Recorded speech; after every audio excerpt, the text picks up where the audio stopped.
Okay? Magsimula tayo sa isang tanong.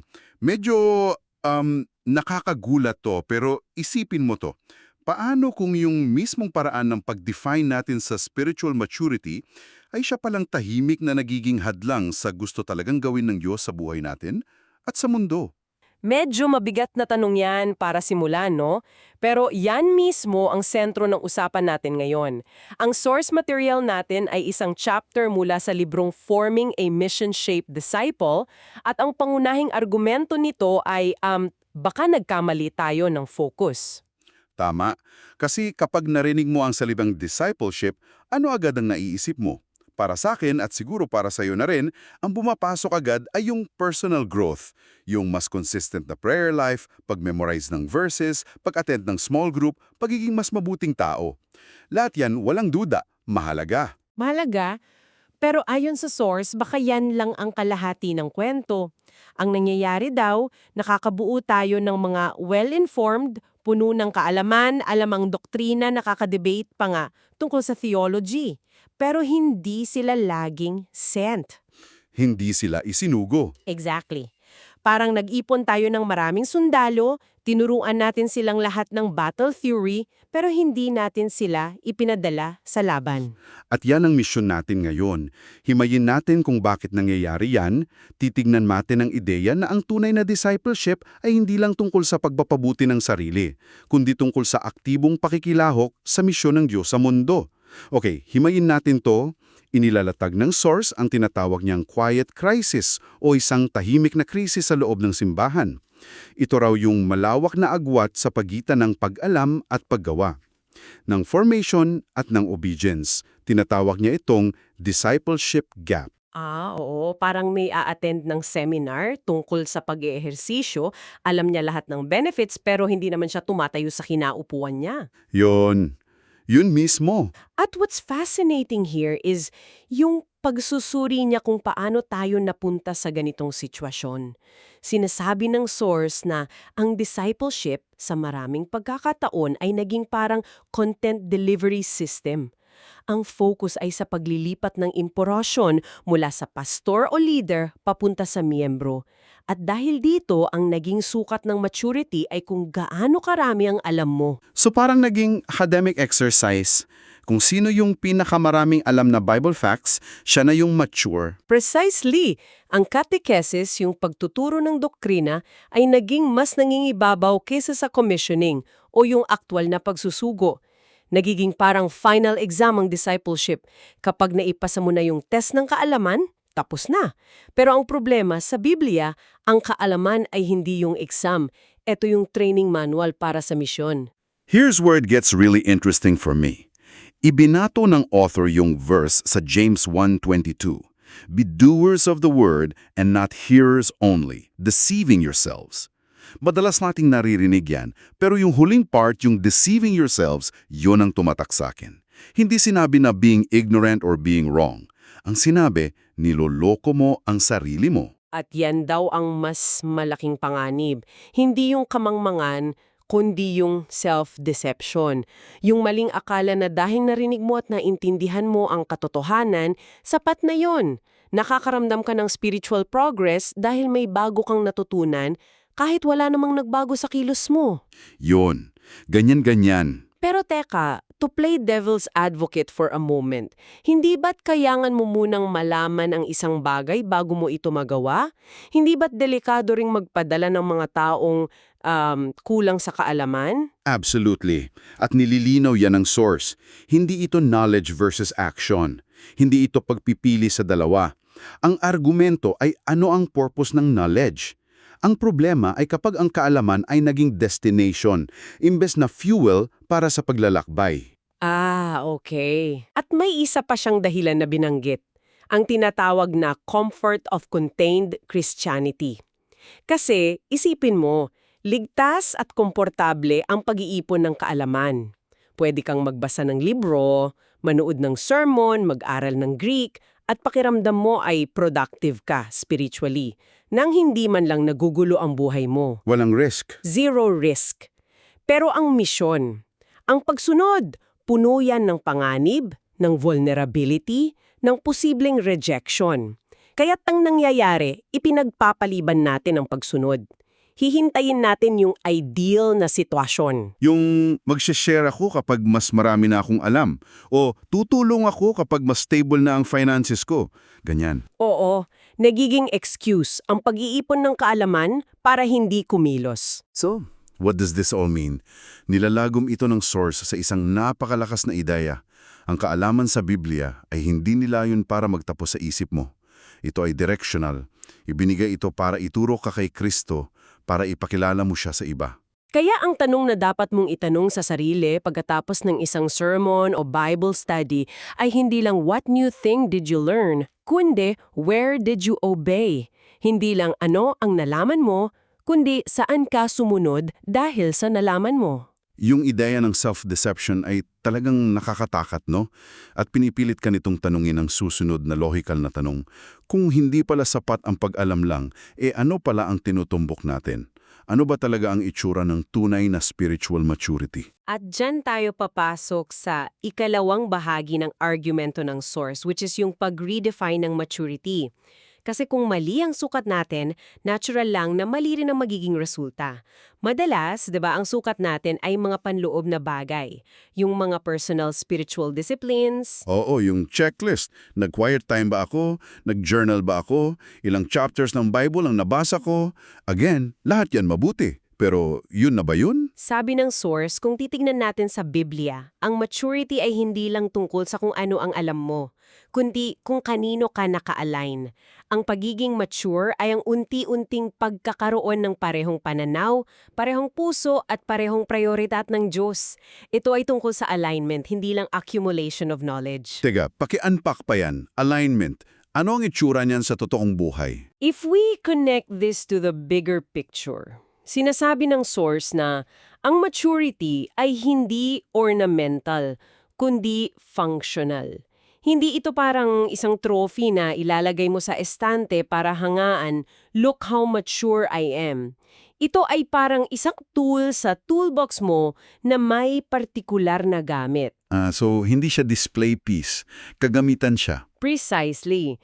Ang ganda ng example na ginamit, yung Ephesians 4. Sinasabi doon na ang mga apostol, propeta, ebanghelista, pastor at guro ay ibinigay sa simbahan to equip the saints for the work of ministry. Okay. Ang layunin ng paglago at pagkatuto ay hindi para sa sarili mong kapurihan.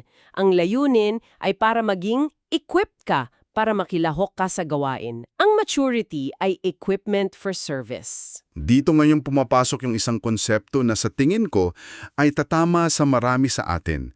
Yung konsepto ng readiness as a substitute for obedience.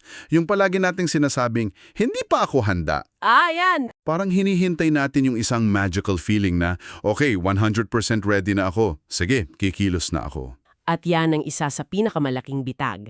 Hinihintay natin ang tamang pakiramdam, ang sapat na kaalaman, ang perpektong script bago tayo sumunod.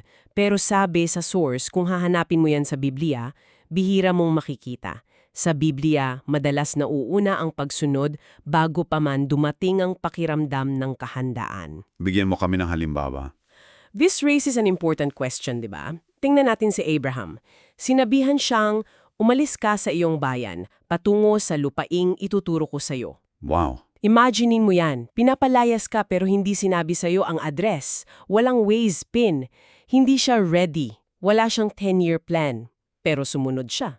O kaya yung mga disipulo. Nila si Jesus kung pwede silang magpabagsak ng apoy mula sa langit para sunugin ang isang nayon. Sila yung mga taong isinugo. Ipinapakita nito na ang readiness ay bunga ng pagsunod, hindi requirement para sumunod. Nagiging handa ka habang sumusunod ka, hindi bago ka sumunod. Wow. That flips the script entirely. Kaya ang panukala ng source ay baguhin natin ang ating pananaw sa maturity. Mula sa arrival, yung pagdating sa isang perfecto, handa na estado, tungo sa alignment. Yung simpleng pakikiisa sa direksyon at misyon ng Diyos. Oo. Ang tanong na dapat nating itanong sa ating sarili ay hindi na, am I good enough? O sapat na ba ang alam ko? Kundi, am I available? Handa ba akong gamitin kahit na hindi pa ako perfecto? Malaking pagbabago yan sa perspektibo. Okay, so malinaw na yung problema, yung discipleship gap. At meron na tayong bagong lente para tingnan ng solusyon, yung maturity as alignment, not arrival. Pero kahit na ganun, parang ang bigat pa rin ng responsibilidad. Parang sinasabi na, okay, you have to join the mission. Saan ba magsisimula? Ayun. At dito na papasok yung sa tingin ko ay pinaka-foundational na ideya sa buong chapter. Tama, dahil kung ang discipleship ay tungkol sa pagsali sa misyon, kailangan nating linawin, kaninong misyon ba ito? Marami kasi sa atin, ang pag-isip ay ang misyon ay inisyatibo ng simbahan. Isa itong programa o departamento, missions department, kasama ng music ministry at youth ministry. Na parang tayo ang nag-imbento, tayo ang bida, this is our mission for God. Pero ayon sa source, at ito'y isang malalim na theological na konsepto, ang misyon ay hindi nagsisimula sa simbahan. Nagsisimula ito sa mismong buhay at katangian ng Diyos. Itong tinatawag na Missio Dei o Mission of God. Bago pa man magkaroon ng simbahang isusugo, meron ng Diyos na nagsusugo. Hindi ito isang activity ng simbahan, ito ang mismong nature ng Diyos. I-breakdown natin yan. Kasi medyo, teka lang, nature ng Diyos. Anong ibig sabihin yan? Ibig sabihin, ang Diyos sa kanyang esensya ay isang sending God. Ang source sinasabi na mula pa lang sa Genesis, ang Diyos ay relentlessly outward-facing. Hindi siya nanatili sa langit at naghintay na lang na bumalik sa kanya ang tao. Noong nagtago sina Adan at Eva, sino ang unang gumalaw? Ang Diyos. Hinanap niya sila.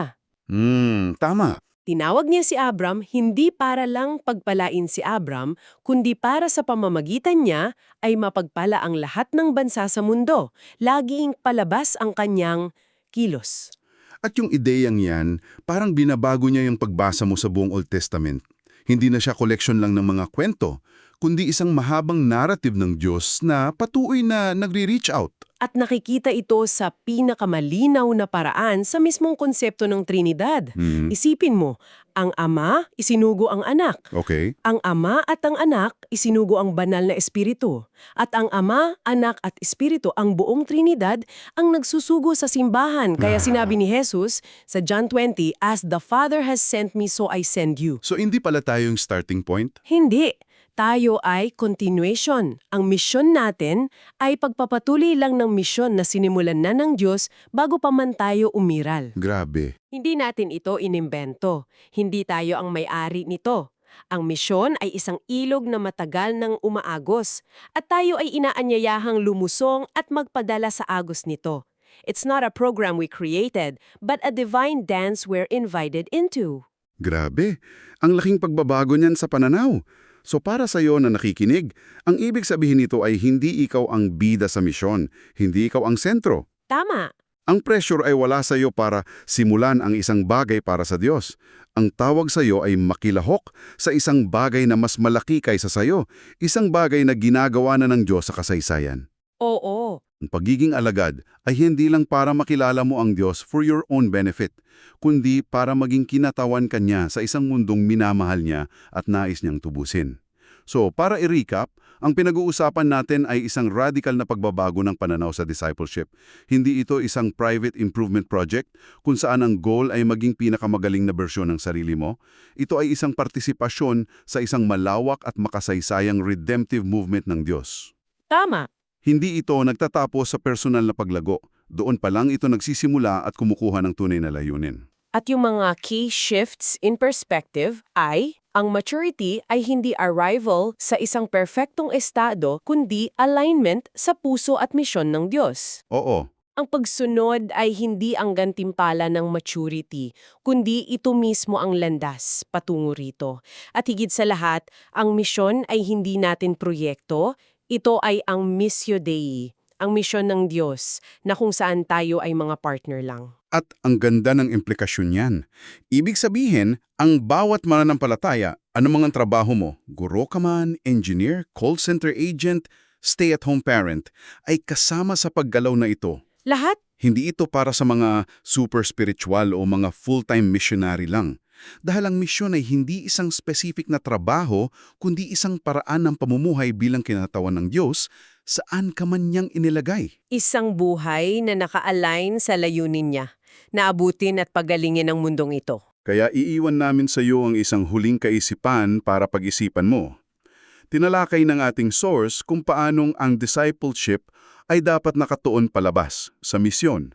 Pero paano kung ang isang mahalagang bahagi ng pagiging handa para sa misyong na yan, para sa pagbibigay, ay ang kakayahan tumanggap? Pagtanggap ng tulong, pagtanggap ng pagmamahal mula sa iba, pagtanggap ng biyaya sa mga sandaling bagsak ka. Paano binabago ng ating sariling kahinaan at pag-asa sa kapwa ang paraan ng ating pakikilahok sa misyon ng isang Diyos na isinugo ang kanyang anak noong tayo'y pinakamahina?